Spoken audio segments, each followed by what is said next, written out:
Hello everyone, it is me Vegeta T23 and welcome back to my new What If. Today we're talking about what if Vegeta was born as a legendary Saiyan. Before I start, I'd like to mention they created a Discord server for you to join. The link is in the description of this video, so if you'd like to join in and talk to me and the rest of my fans, it's there. I'd also like to mention that I created an Instagram so you can survey my very uninteresting life. I mainly post OSU stuff. Now back to the video. In the last part, we discussed the period of peace after Buu Saga and what happened then. We discussed the way Party went down as well as Beerus' arrival on Earth and the way he was treated. He didn't get as mad, so he didn't threaten the Earth, but he still looked for the Super Saiyan God and he got one with Vegeta becoming one. They battle it out and Vegeta seems to get a hold of his new godly power pretty fast. After reaching his peak, he realized that he's still improving his power and that he's dealing quite a lot of damage to Beerus.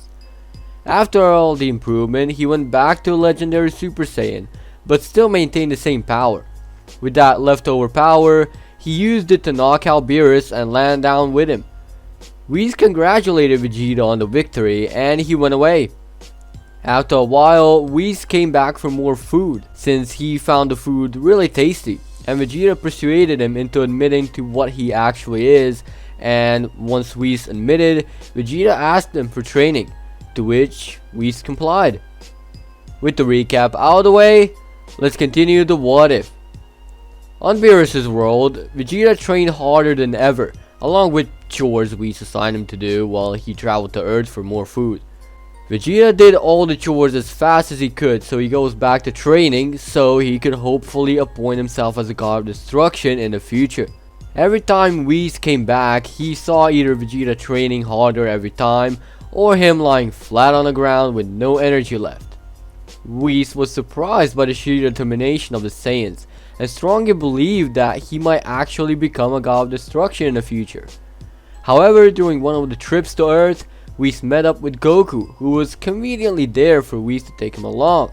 However, he wasn't quite alone there, as Raditz, Fasha, and Broly also heard about Whis training Vegeta, so they wanted to go.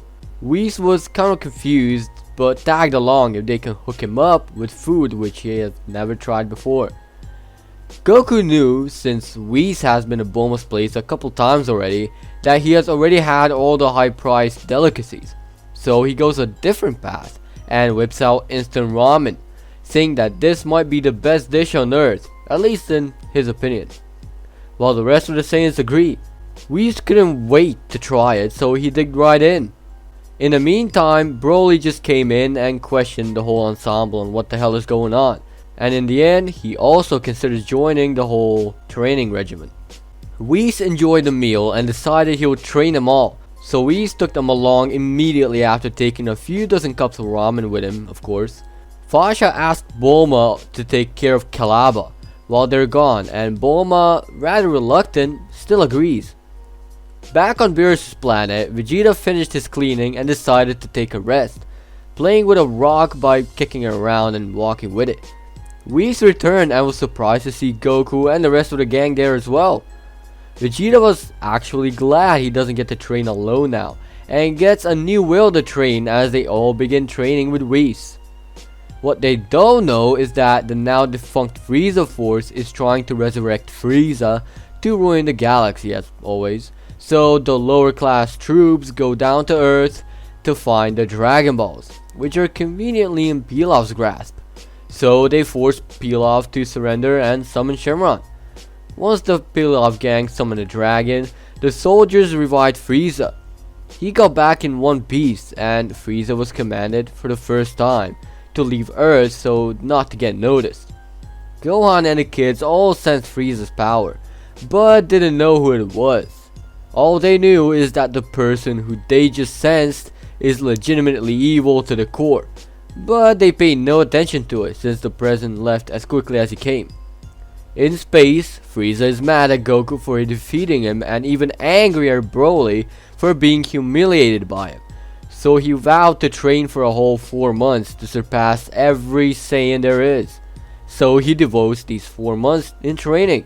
While our team on Beerus' world is totally clueless as far as they can tell.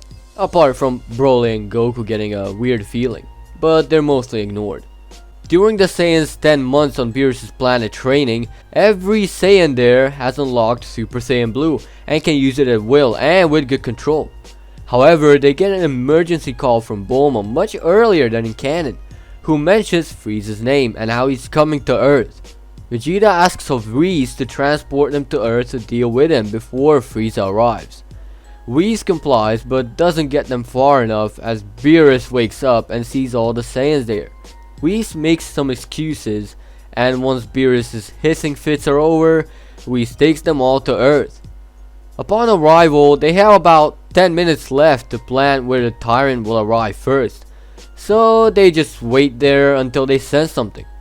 They surely sense something in the distance, so they immediately fly there. Upon arrival, they see a shit ton of Frieza's troops just standing there as Frieza makes a nice entrance.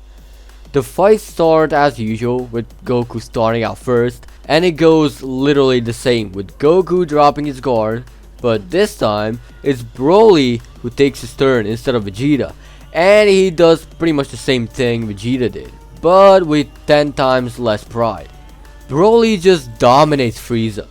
Frieza feels quite humiliated that Broly got a hold of him yet again, and that he's getting dominated by the same guys yet again. So he tries destroying the Earth. Broly didn't drop his guard and shot a ki blast right up Frieza's ass before Frieza could do anything. With that, Frieza was no more, and all that remained were some irrelevant Frieza troops, which were dealt with very swiftly.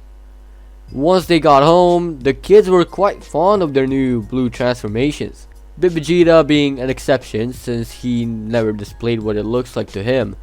Vegeta told the Z Fighters not to jump to conclusions as he went into his own Super Saiyan Blue, which has blue and green hair as to represent his legendary status. Now everyone is around Vegeta, just observing his green bangs and blue hair. With that, Whis and Beerus choose to go back to their home, leaving the Saiyans behind. With Saiyans now home, they immediately go spend time with their families and or training. On Beerus' world, however, Champa crashes in, demanding to do a taste test of some weird ass eggs. Beerus introduces Champa to ramen, which he knew about from Whis, and fed Champa with it. Champa became jealous and demanded the location of that delicious food. It turned out that Champa has no Earth, and so Champa went ahead and proposed a match between him and Beerus for control of Earth, which Whis and Vados turn into a 5v5 tournament between their universes, and whoever wins gets the planet. Both destroyers agree, and the plan is set. Whis and Beerus then make a trip to Earth to notify the Saiyans of their upcoming battle for fate for Earth. They introduce them to their new problem, and Vegeta blows up at Beerus for being so careless and idiotic, to which Beerus just replied that he had no other choice because Champa might have done it anyway, but since they get the Super Dragon Balls as their prize, they can wish for whatever. The Saiyans decide to go help their cause, so they start planning right away. They settle for Goku, Vegeta, Broly, Raditz, and Fasha to participate in the tournament, and they really didn't use that much brain power since it's just common sense. With that, they just waited on Universe 6 to gather their warriors, and the plan is set. They go to an unknown planet and they get ready for the battle, including the written exam and everything. They briefly meet the warriors before the fight.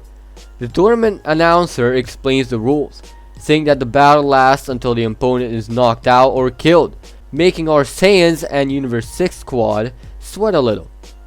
With that, the tournament is about to begin. And with that, we're leaving things be for now. Thank you for watching.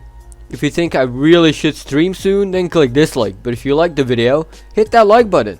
If you'd like me to cover your idea in the near future, comment down below. And as always, peace out.